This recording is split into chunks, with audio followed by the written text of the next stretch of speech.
I run into people all the time and they say, oh, you're Valerie, the yoga studio.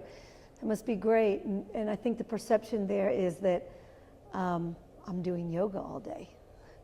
And I wish that were the case, but that's not necessarily the case. As a business owner, much like any other business, much of what I do happens behind the scenes. And unfortunately, a lot of it means sitting behind a computer, which was not my initial intention for creating this business.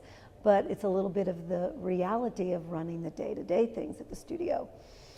But what I found is that even though the business of yoga is quite different than the practice of yoga, if I can find a way to run my business from a yogic perspective, then not only is my personal well-being much better off, so is the health of the business, I think. I started this business not because I had a business background and thought, I'd like to start a business. That thought actually never entered my mind, really. I created a business out of what I love to do. So that passion for what I do came first, and then I really had to learn the business along the way. And so I've been in business 10 years, and I kind of make a joke about it, although it's probably not funny, that 10 years with no business plan. And literally that was, I learned what I learned along the way until I took that first business class with Ascent, which you came to speak at. I really had no budget before that, but it made me really sit down and define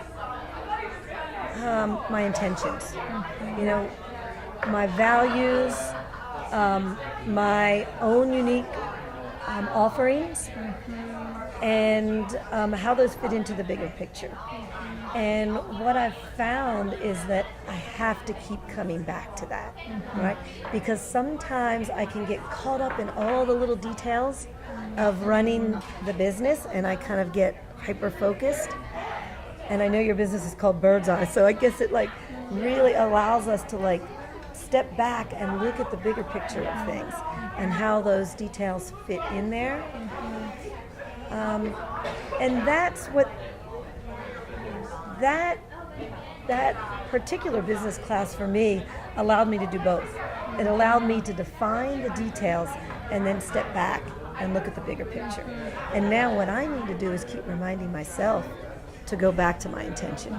Once I stray too far, I usually know it, and it causes suffering on my end. And then I have to get back to why it is I do what I do. It's a continuing learning process for me, right? And the reassuring thing is I don't have to have all the answers right away. Nor do you want them. Right, right. You wouldn't know what to do with them. Exactly.